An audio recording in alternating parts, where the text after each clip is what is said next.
आता हे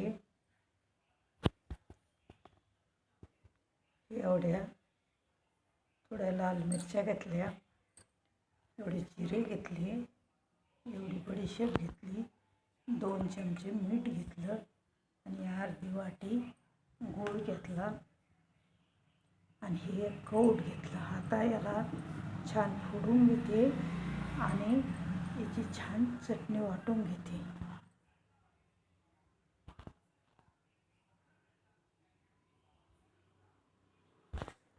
आता हे कौट सगळं छान फोडून घेतलं.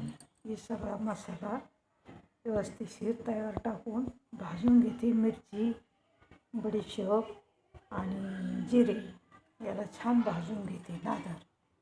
मग याची छान चटणी बनवते. नादर तेल टाकते थोडं आणि याला छान भाजून घेते.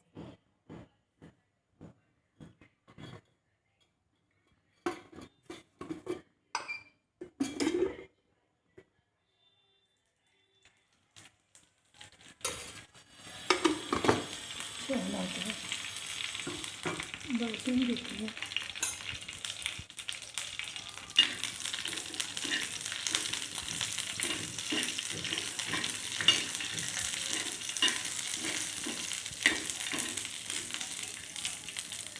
छान भाजून घेते, मग थंड होऊन घेते आणि मग छान चटणी बनवते.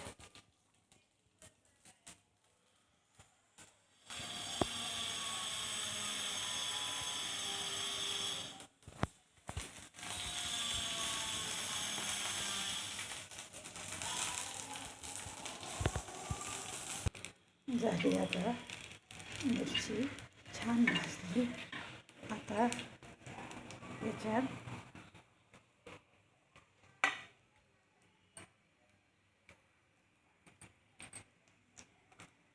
टाकते, याला पण भाजून घेते छानपैकी. आता याला मस्त गरम करायचं आणि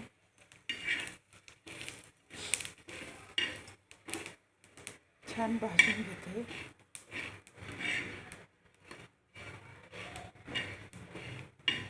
ज्यादा गरम याच्यावर भाजली तरी बस होतं याला.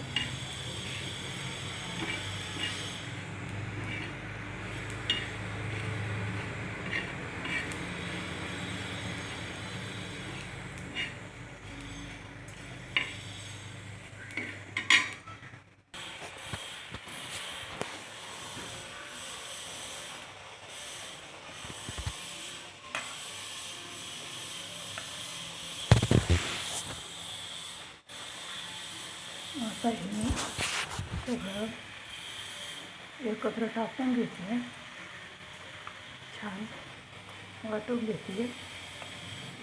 तीळ टाकते, मध्ये बडीशेप, जिरे, मिरची, सगळं मीठ, चवीपुरतं मीठ टाकते. सगळं एकत्र वाटून घेते.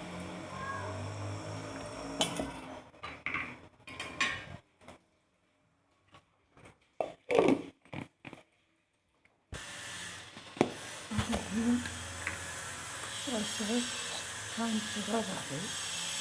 आता याला एका डब्यात काढून घेते. याच्यात एकदा गूळ टाकून भरून घेते. म्हणजे छानपैकी काढून घेते. छान आता छान करून घेतलं. सगळं मिक्सरमध्ये छान वाटून घेतलं. आता ह्या डब्यात काढून घेते.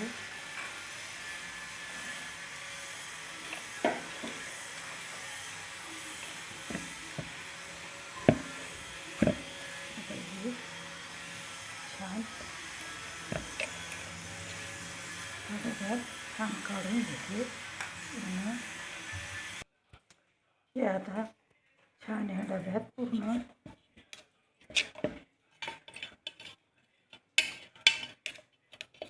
काढून घेतली.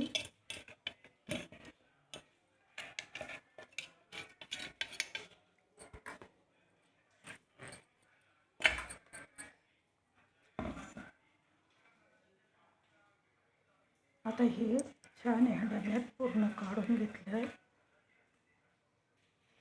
आता हे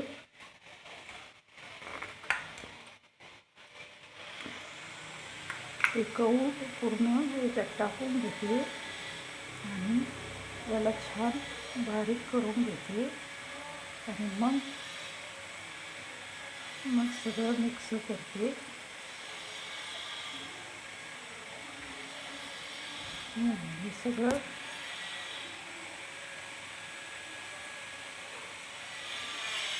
आता याला झाकण लावून घेते आणि छान बारीक दळून घेते.